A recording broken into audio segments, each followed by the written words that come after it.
กผักก็กินนำกันถือความหาเป็นสิ่งสำคัญสิไปใส่นั้นบอกลากันก่อนเป็นห่วงเป็นใยเอาใจใส่ในทุกขั้นตอนโลกหลายใจนี้มาแทรกซ้อนในตอนที่เฮายังจนข่าวถูกข่าวยายังถือแน่นหนักสัญญาสาบานพอชีวิตได้ขึ้นมานั้นก็เริ่มเปลี่ยนพันเวียนวนเพิ่นนำสังคมใส่แต่อารมณ์อยู่เหนือเหตุผลอยากเลิกลาคนเก่าเหลือล้นอยากเอาคนใหม่มาอยู่นำยามจนหักที่ยามมีหลายใจสั้นบอกขอถามเจ้าช่วยตอบแต่บอกจะคำแต่กี่บ่ตัวเดี๋ยวนี้ลงตัวใดทุกอย่างสืบงูในการกระทำบ่สำนึกยอมเสียเปรียบจากที่เหตุใดอยู่บ่วอนขอจากคำนำแน่อยากให้อายนั้นมาแท้ดูแลกันคือแต่กี้เศร้าเถิดลืมตัวเกือบกลัวมัวในโลกียามจนไอ้นั้นหาดีแต่ยามมีคือมาลายใจ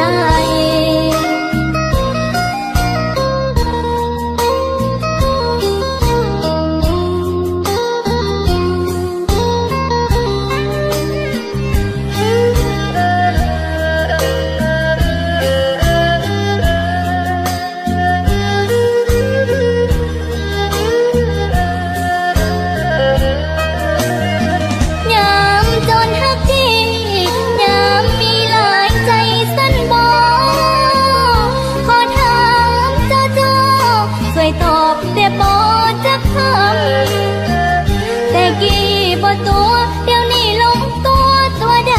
ทุกอย่างสืบงูในการกระทำบ่สำนึกยอมเสียเปรียบจากที่เหตุใดอยู่บ่วอนขอจากคำนำแน่อยากให้อายนั้นมาแท้ดูแลกันคือแต่กี้เศร้าเถิดลืมตัวเกือบกลัวมัวในโลกียามจนไอ้นั้นหาดีแต่ยามมีคือมาลายใจ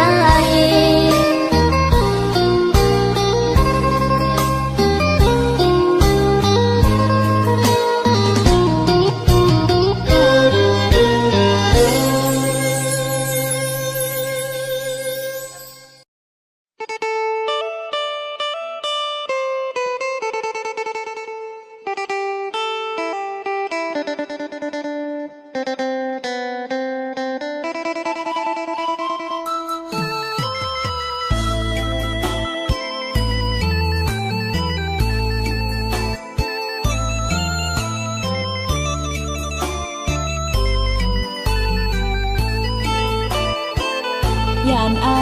ยอ่อนแองอยคันเทนาโอมมายิยอด้วยคำหวานกระซิบบอกว่าสู้เด้อสู้เด้อน้องอยู่ทางบ้านเป็นกำลังใจให้เสมออะโลบอกอายว่าสู้เด้อเป็นข้อเสนอลอยลงมาสู้เด้อสู้เด้ออย่าหวั่นไหวลังเลน้องบอกเคยหักเหเสือกเสผิดคำสัญญาจำภาพได้บอกผู้หญิงคนหนึ่งส่งขึ้นรถมาไปอยู่เมืองหลวงเมืองฟ้าสู้เด้อสู้นะเพื่อฝันเพื่อหวังน้องอยากเห็น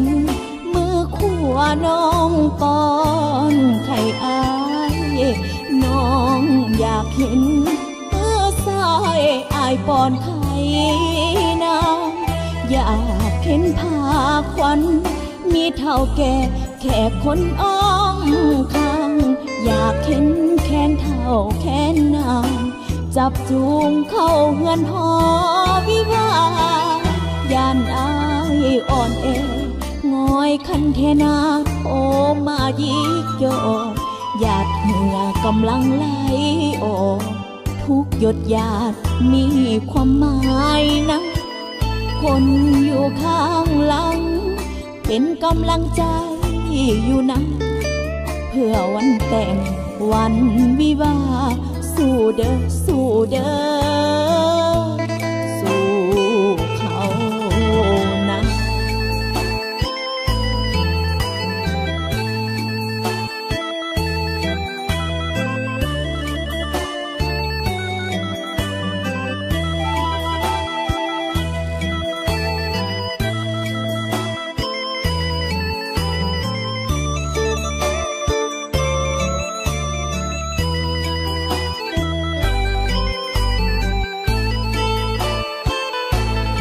น้องอยากเห็นมือขัวน้องป้อนไข่อายน้องอยากเห็น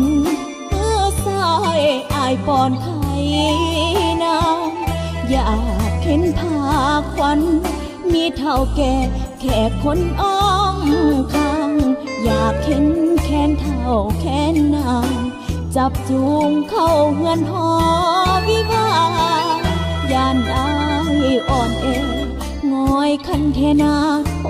มายิกโยหยาดเหงื่อกำลังไหลออกทุกหยดหยาดมีความหมายนะคนอยู่ข้างหลังเป็นกำลังใจอยู่นะเพื่อวันแต่งวันวิวาห์สู้เด้อสู้เด้อสู้เขานะ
ย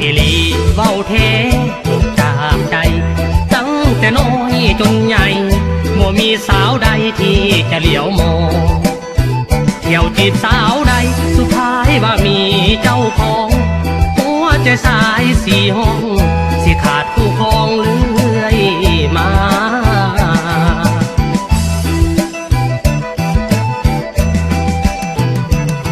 ทำเอ้ยอ้ายนี่เป็นละแม่นสายขึ้นลาบ่เอ้ยบ่มีหญิงใดมาถามไทยได้โอ้ยน้อคันว่าเป็นละแม่นผู้ใหม่เพื่อสิเกี่ยวกับบ่มี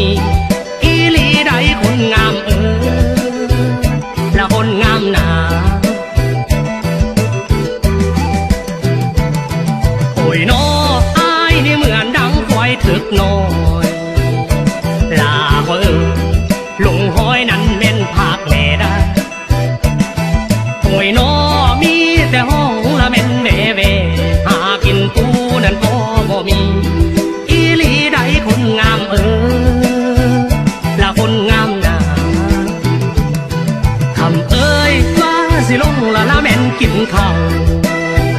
ผู้คนงามเอ้ยหนองหน้าเท่าก็ย่านน้ำขุ่นแล้วโอ้ยน้อคันสิลงกินข้าวกาก็ผัวยานละแม่นเพิ่นตีอีหลีใดคนงามเอ้ยผู้คนงามหนางวกงวกงวกงวกงวกงวกงวกงวกงวกงวกงวกงวกทำเอ้ยงามอีหลีแท้นอนอนอใส่ห้องห้องเอ้ยตายบ่เคยเห็นไผงามเท่าใดโอ้ยน้ออายอยาก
บุญบังไฟยังจำมันสองเฮาสัญญากัน วันสงกรานต์พบกันไหมปากต่อปากใจต่อใจ จนไกลตบเด้อปีกองจนฟ้าสว่างมาฮักเท่าดินเท่าฟ้าน้องบอกว่าบ่ลืมลงฝังลึกความนอทรงจำส่วนนายยังเด้อจำได้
ดินแดนแคว้นแห่งความฝันสวยงามตระการดังหนึ่งเทวันสรรสร้างสมคำเล่าลือเมืองหลวงพระบางปราสาทเวียงวังแวววาวสะดุดตายอดภูสีสูงเด่นงามล้ำวัดวารามเป็นมิ่งขวัญเมืองสง่าฝูงชนทั่วไปใจล้วนเมตตาพุท ทธศาสนานำพาสุขสันต์ดินแดนแห่งความวิไลเลี้ยวแลแห่งใดส่วนจิตใจเบิกบานเพลินเที่ยวสมพิลมสำลานพอเพ็นแต่หอยยิ้มนั้นข้าฝันซึ้งตรึงใจถิ่นแดนใดใสจะเปรียบเหมือนฝังใจติดเตือนบ่อาจหลงเลือนลืมได้ยิ้มนั้นแนบตึงทราบซึ้งหรือไทยมีค่าความหมายไมตรีต่อกัน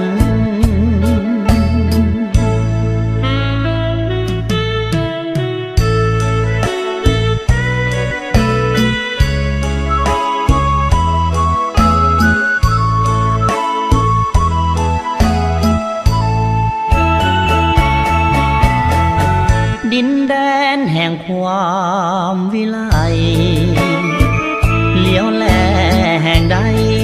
ส่วนจิตใจเบิกบานเพลินเที่ยวสมพิลมสำลานพอเพ็นแต่หอยยิ้มนั้นข้าฝันซึ้งตรึงใจแดนใดใสจะเปรียบเหมือนฝังใจติดเตือนบ่อาจหลงเลือนลืมได้ยิ้มนั้นแนบตึงทราบซึ้งหรือไทยมีค่าความหมายไมตรีต่อกัน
คือถือเพื่อนหักหลังโอ้ยโอ้โอ้ยเจ็บใจแทบพังคนหนึ่งก็เพื่อนคนหนึ่งก็แฟนโฮมเพลงกันแกล้งใจนางลักลอบเปิดไฟจางตีก้นครัวกันอย่างเมามันฝากฟ้าเจ้าเอ๋ยอย่าเลยอย่าให้แข่งกันฟ้าเจ็บจากเรื่องอย่างนั้นก็กันอย่าหลั่งน้ำตายิ่งน้ำฝนไหลใจคนนี้ยิ่งเศร้าหนักหนาตอนใดที่ฟ้าเศร้ามนคนคงคายหมอ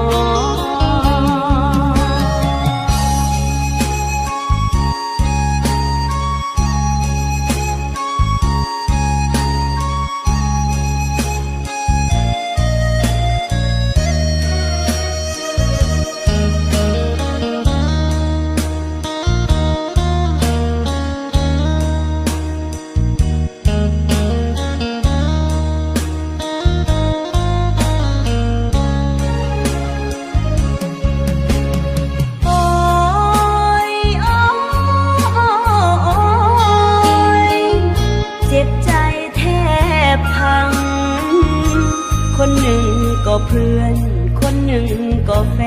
นภูมิเพลงกันแกล้งใจนางลักลอบเปิดไฟจางตีก้นคัวกันอย่างเมามันฝากฟ้าเจ้าเอ๋ยอย่าเลยอย่าให้แข่งกันฟ้าเจ็บจากเรื่องอย่างนั้นก็กันอย่าหลั่งน้ำตายิ่งน้ำฝนไหลใจคนนี้ยิ่งเศร้าหนักหนาตอนใดที่ฟ้าเศร้ามนคนคงคายหมอง เ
ายดอนจันทร์ดังหนึ่งสวรรค์คอยคำยามแลสายน้ำพองเตือนฟองและยิบแสงธรรมศาสตร์ปั้นแต่งงามยามแลงหาดทรายดอนจันทร์ซุ่มหมู่บ่าวสาวเลาะลิ้นสมดอนมวนคำเว้าวอนเย้ยโยกกันงามวิวทิวทัศน์งามแสงตะวันมนต์เสน่ห์หาดทรายดอนจันทร์ดังหนึ่งสวรรค์เมืองลาวเจ้าอนุวงศ์ยืนเด่นเป็นสง่าบันพะเซนคุณกากอบผู้ศาสตร์ลาววิลกรรมโดดเด่นใส่คู่เดือนคู่ดาวลูกลาวลายลาวจารึกคุณงามความดีแก้มของยามแลงหาดทรายดอนจันทร์ดอนแห่งสวรรค์อิสระภาพเสรีดอนสันติภาพดอนแห่งมิตรไมตรีดินแดนสงบสุขดีใต้ทุ่งสามสีวงเดือน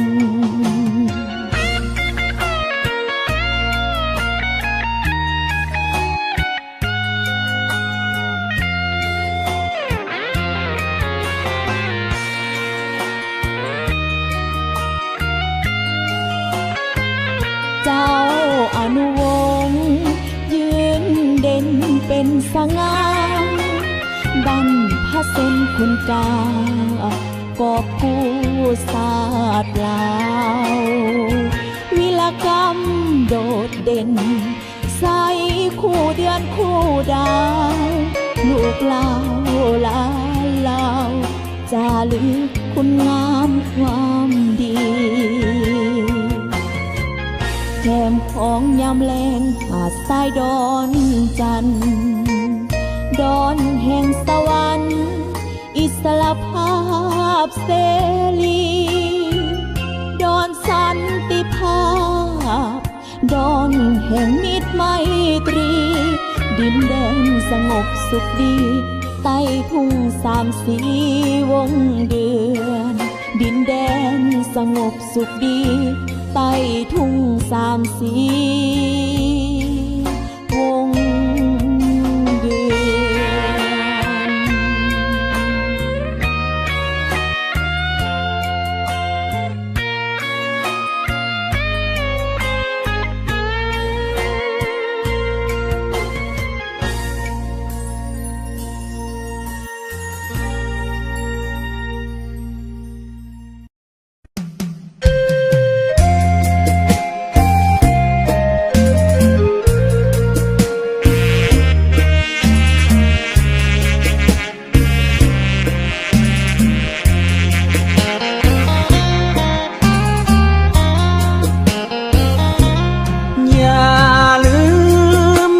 นเสียงเพลงอายห้องสั่งก่อนจากนวลนางอายยังได้ให้สัญญาว่าจะหันนางหักเดียวตลอดสิว่าหากผู้ใดลืมลาฟ้านั้นช่วยลงโทษให้อย่าลืมฟังเสียงเพลงอายห้องส่งป่านนี้น้องคงพะวงถึงอายบ่ไหวน้องอย่าน้อยใจว่าอายนี่จะลืมไหลขอจงมั่นในใจว่าสายหักแท้แน่นอนน้องนางจะเหมือนตัวอายบ่นอหรือมีคู่หวมพอ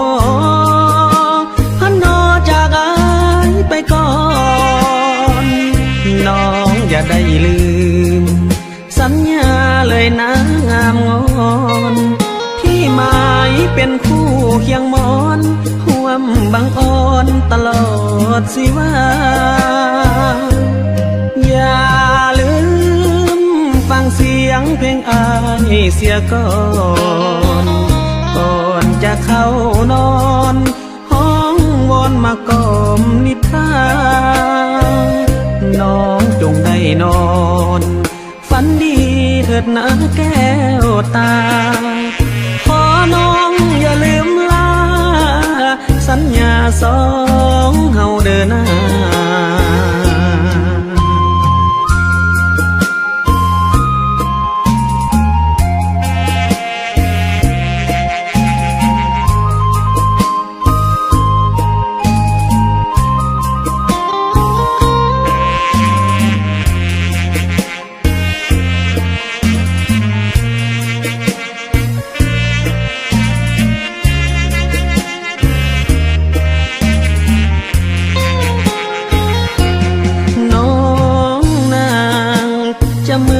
ตัวอ้ายบ่นอหรือมีคู่ห่วมพอพันนอจากอ้ายไปก่อนน้องอย่าได้ลืมสัญญาเลยนะงามงอนที่หมายเป็นคู่เคียงมอนห่วมบังอ่อนตลอดสิว่าอย่าลืมฟังเสียงเพลงอายเสียก่อนก่อนจะเข้านอนห้องวอนมากล่อมนิทานน้องจงได้นอนฝันดีเถิดนะแก้วตาขอน้องอย่าลืมลาสัญญาสองเฮาเดินหน้า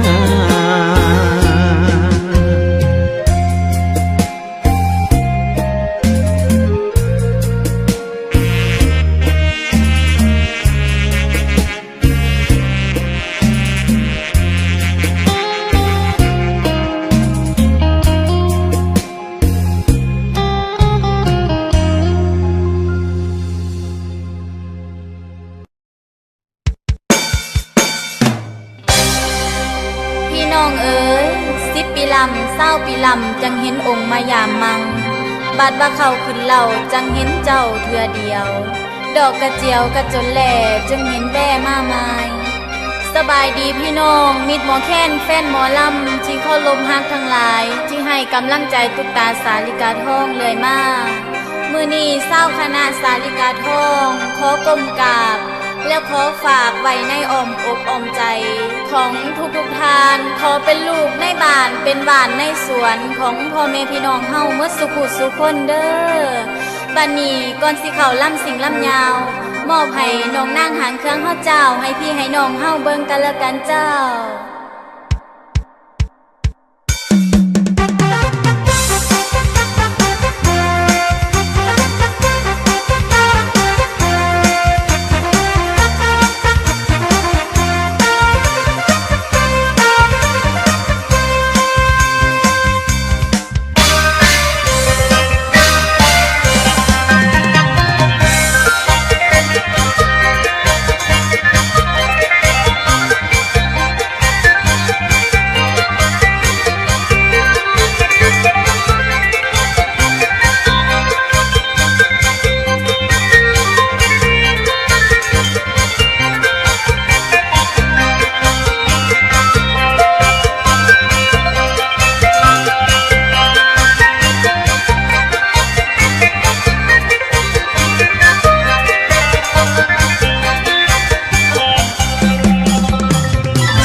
จากสายตา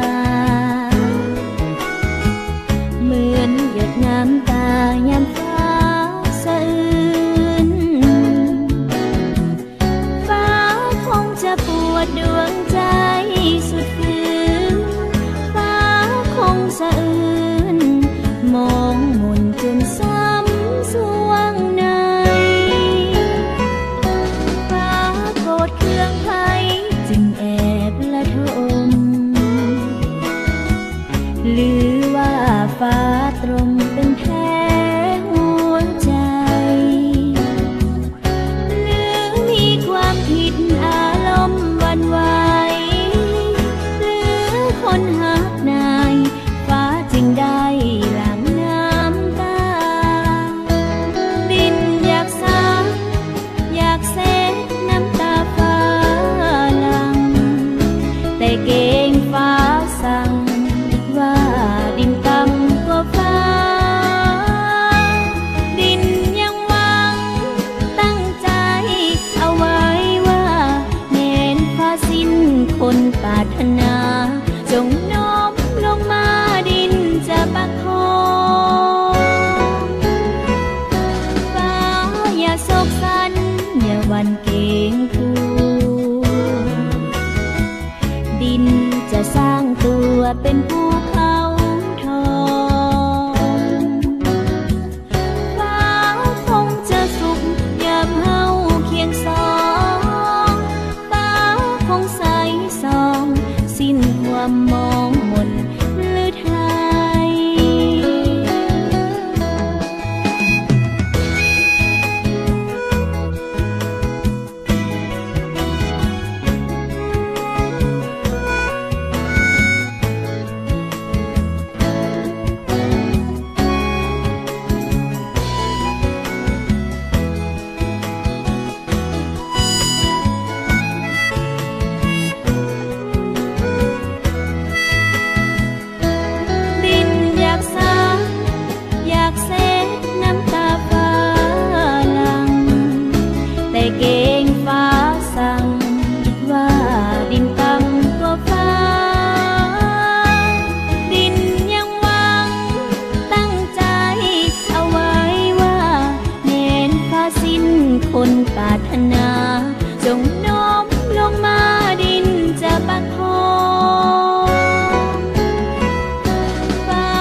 วันเกงกูดินจะสร้างตัวเป็นภูเขาทองฟ้าคงจะสุขยามเฮาเคียงสองฟ้าคงใสสองสิ้นความมองมนหรือไทย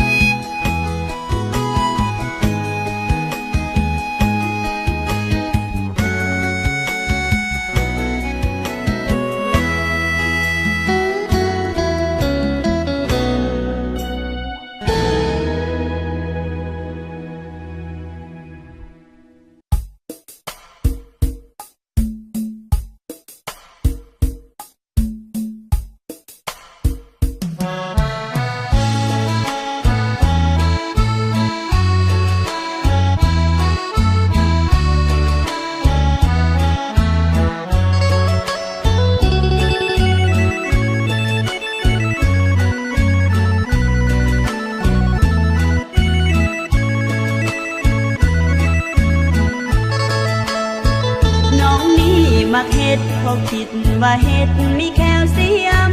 เบาเลยแบบบ่จงเจียมว่าน้องมีความต้องการสูงย้อนเป็นคนตามตั้งแต่พ่อแม่ป้าลุงน้องก็เลยอยากสูงจึงมักกินเฮ็ดหลายๆเฮ็ดตาบเฮ็ดพวกมาแจวมาลวกก็มักเฮ็ดหอมนางล้มเห็ดเฟืองน้องก็มักหลา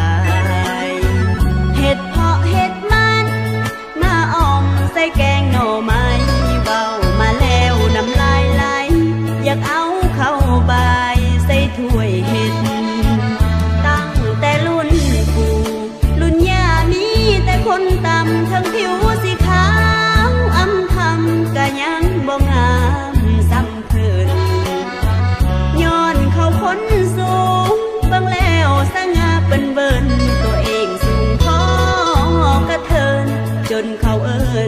บับกระเป๋าน้องนี่มักเฮ็ดจนอยากกินเฮ็ดต่างเข้าแทงตอนดื่มเบียร์เมาสิเอาแต่เฮ็ดอย่างเดียวของแก้มแนวอื่นบ่ต้องเอามาของเกี่ยวมักแต่เฮ็ดอย่างเดียวเฮ็ดอย่างเดียวอายจงเข้าใจ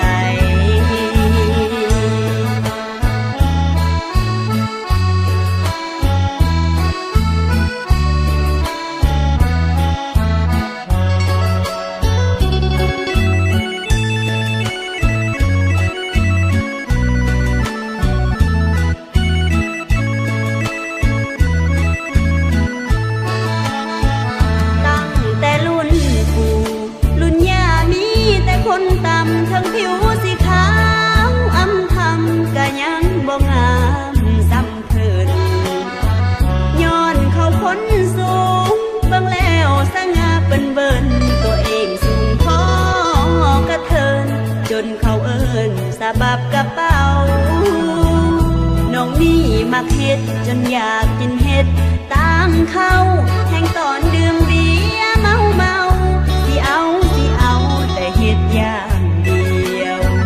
ของแก้มแนวอื่นบ่ต้องเอามาของเกี่ยวมักแต่เฮ็ดอย่างเดียวเฮ็ดอย่างเดียวอายจงเข้า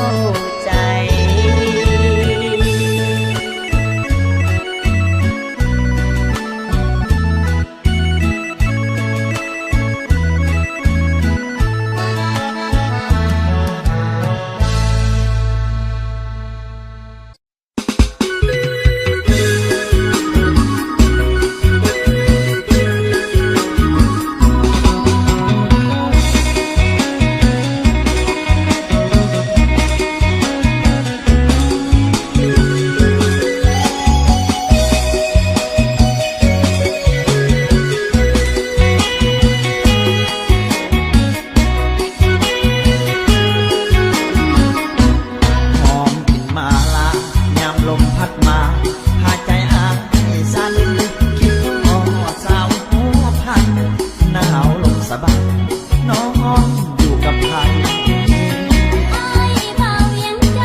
มาขอน้องเดินสาวหัวพัน วันผิดหรือว่าวันจันทร์อยากให้อ้ายนั้นเว้าแบบจริงจังขอวอนเถิดคำท่านผู้นำช่วยเติมพลัง ขอให้ความรักสมหวังเบาเย็นจันทร์กับสาวหัวพัน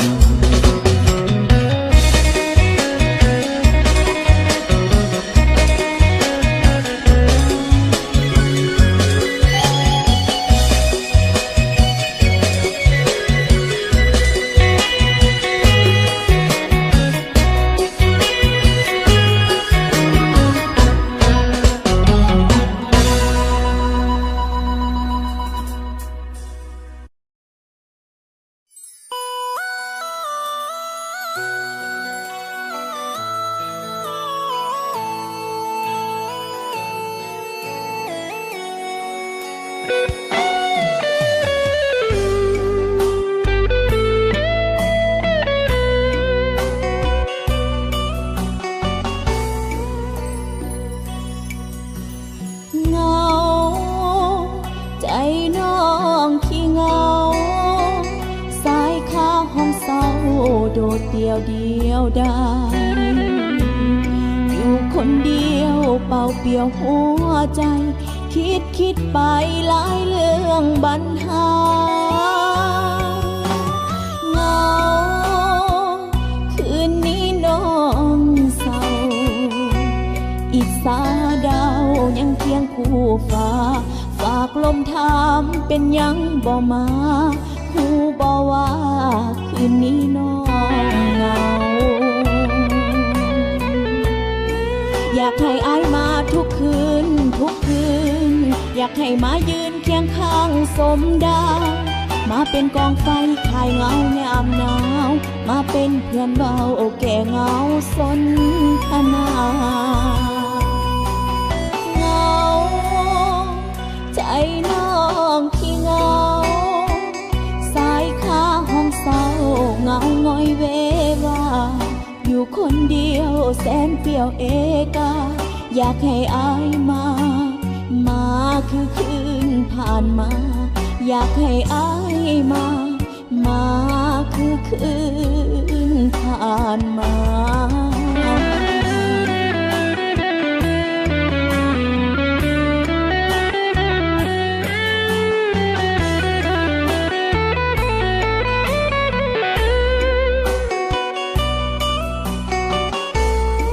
อยากให้อายมาทุกคืนอยากให้มายืนเคียงข้างสมดาวมาเป็นกองไฟคลายเหงายามหนาวมาเป็นเพื่อนเบาแก่เหงาสนทนาเหงาใจน้องขี้เหงาสายขาห้องเศร้าเหงาง่อยเววาอยู่คนเดียวแสนเปลี่ยวเอกาอยากให้อายมาคือคืนผ่านมาอยากให้อายมาคือคืนผ่านมา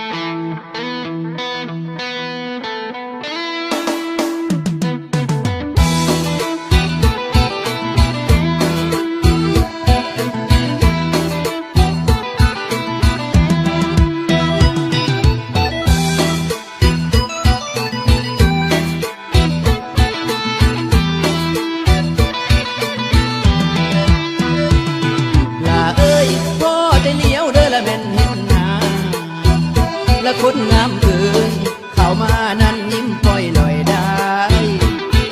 สาวนาเป็นแหวนไออยากใส่คอเป็นสร้อยไออยากใส่คออีหลีได้คนงามเอ่ยคนงามเอ่ย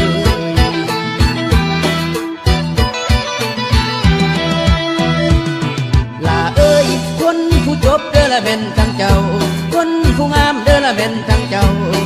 ยืมเพศนั้นถูกได้มายืมขานั้นถูกได้ยังคนขี้ไล่เด้อจังบักอายยืมสร้างนั้นคนขี้มาอีหลีได้คนคือคนไฟลูกสาวผู้ใดมางามถึกใจแท้ลาผู้สวยโสภาเจ้านั้นมาแต่สายมีแฟนแล้วบอกไอ้ขอเป็นสู่คู่ใจยังโสดหรือดังไอ้อยากเป็นแฟนนวลนางพันขาดสิได้บ่ฮอนมีทางเสียขาดเป็นผัวเมียบ่ฮอนมีทางห่างเพื่อใจเด้อกสิเทพังมาย้อนลงหานางสิตายนำผู้งามจำเงิน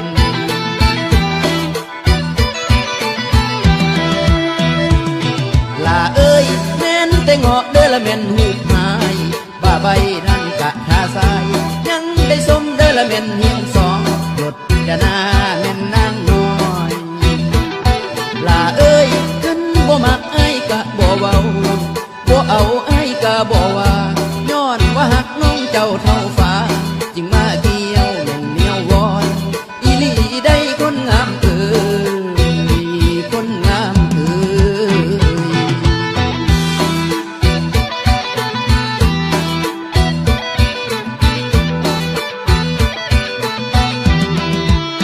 ลูกสาวผู้ใดมางามถึกใจแท้ลาผู้สวยโสภาเหมือนเจ้านั้นมาแต่สายมีแฟนแล้วบอกไอ้ขอเป็นสู่คู่ใจยังโสดหรือดังไอ้อยากเป็นแฟนนวลนางพันขาดสิได้บ่ฮอนมีทางเสียขาดเป็นผัวเมียบ่ฮอนมีทางห่างเหลือใจเด้อกสิเทพังมาย้อนลงหานางสิตายนำผู้งามจำเงิน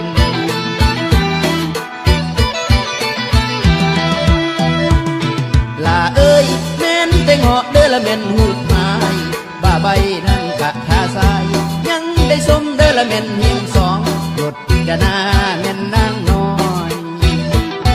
ลาเอ้ยท่านบ่มักไอ้กะบ่เว้าบ่เอาไอ้กะบ่ว่าย้อนว่าหักน้องเจ้าเท่าฟ้าจึงมาเกี่ยวแม่นเหนียววอนอีหลีได้คนงามเอ้ยคนงามเอ้ยลาเอ้ยพอได้มาเด้อละแม่นถึงนี้สิขอลาลงสาก่อนขออวยพรเด้อละแม่นทุกท่านให้ยิ่งมันแม่นอยู่ดีขอลาลงแล้ว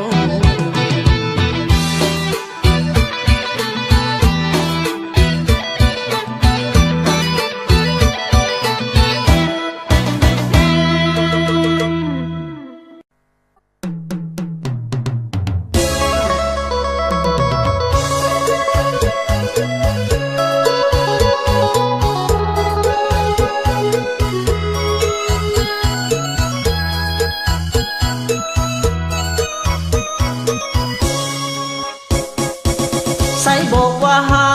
แต่อายคือมีผู้สายคนอื่นไปเที่ยวกับน้องทุกคืนอายมีคมคืนแท้น้องใส่บอกว่าบ่มีภัยหลอกอายได้ใจกระดอมีอายแล้วยังบ่พอคือผู้แทนน้องแก้วตาถ้าน้องสิหักกับคนอื่นให้น้องควันยืนจงมาเลิกกันเลยกับอายก่อนนะอย่าปล่อยให้มันค้างคาอย่าเอาอายมาเกี่ยวพันถ้าหากคนนั้นเสริมไปอายขอตัดใจจากกันถ้ากับอายแจ่มจันเลิก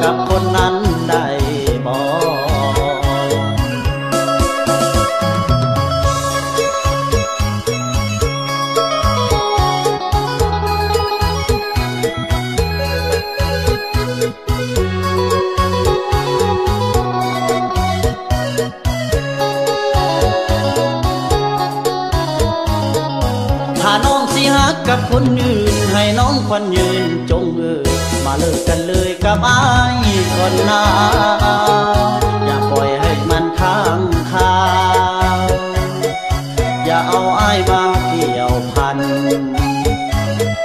ถ้าหากคนนั้นเสินไปอ้ายขอตัดใจจากกันถ้าหากกับอ้ายแจ่มจันทร์เลิกกับคนนั้นได้บ่ถ้าหากกับอ้ายแจ่มจันทร์เลิกกับคนนั้นได้บ่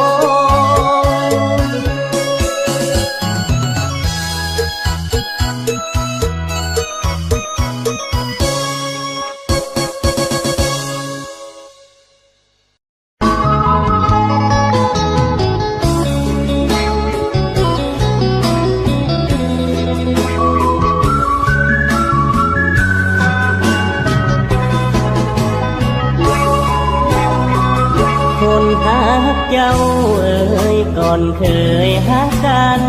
มาดนเพียงเฮาสองคนสู้ทนสร้างฝันด้วยกัน แต่มาบัดนี้ คนที่เฮาไว้ใจมานานได้ควงแขนมีแฟนสุขสันต์ยามห่างตากันเฮ็ดได้จังได้อายซ้ำสวงในเมื่อเห็นน้องไปกับเขาได้แต่ยืนเศร้าเบิ่งเขายังเลี้ยงกันไปบ่คิดบ่ฝันว่าเจ้านั้นจะคิดนอกใจมากับมาหายยังไงเหมือนดังว่าน้องบ่มีหยังเลยเข้ากันบ่ได้สิคบกันไปเฮ็ดหยังอ้ายบ่อยากให้น้ำตาพังหลังลงสองทางให้เขาเว้าเยอะพอแล้วคนหากับคนหักหลังดังเคยพอสำนีเถิดนะน้องเอ๋ยไปเลยไปเลยไปหาแฟนใหม่คนหาเปลี่ยนใจจากนางคนบ่จริงจังน้องมาหักหลังมาปล่อยวางให้อ้ายห้องให้เมื่อน้องเลือกเขาจงไปเอาเขาให้สมใจอย่ากลับมาให้อ้ายคิดหลายจบกันไปเถิดนะน้อง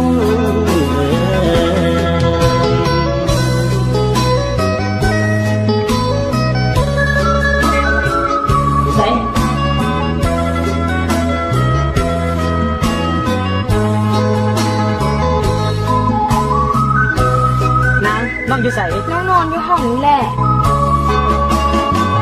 เข้ากันบ่ได้สิคบกันไปเฮ็ดหยังอ้ายบ่อยากให้น้ำตาพังหลังลงสองทางให้เขาเว้าเยอะพอแล้วคนหาใส่จะมาจากบ้านคนหักหลังดังเคยพอสำนีเถิดนะน้องเอ๋ยไปเลยไปเลยไปหาแฟนใหม่คนหาเปลี่ยนใจจากนางคนบ่จริงจังน้องมาหักหลังมาปล่อยวางให้อ้ายห้องให้เมื่อน้องเลือกเขาจงไปเอาเขาให้สมใจอย่ากลับมาให้อ้ายคิดหลายจบกันไปเถิดนะน้องเอ๋